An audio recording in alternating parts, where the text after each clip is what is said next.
Well, obviously the problem's the monster comes from Europe.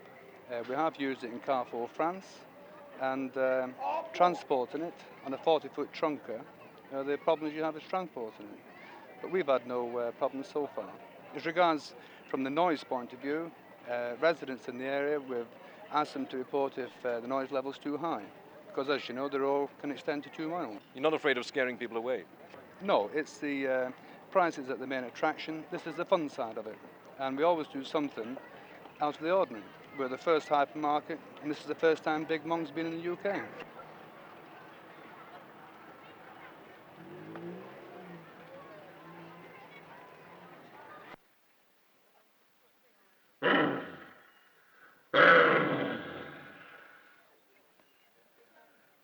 Yes, I think it is now, but maybe I can go in for a career for stamp work.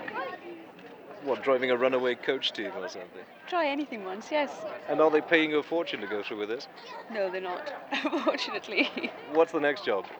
Well, it's back to the tedious work of modelling.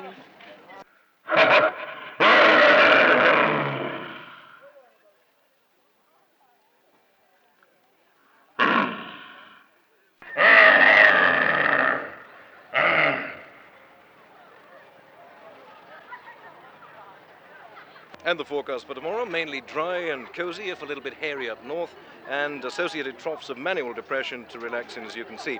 Until tomorrow, when we once again stop the mighty roar of Wales's traffic, from Cheryl, Big Mong and Report Wales, bye-bye, good night.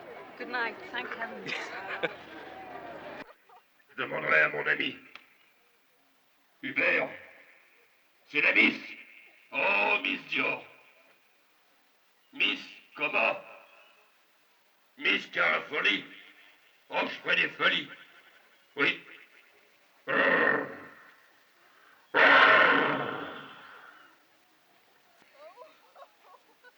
She's pretty.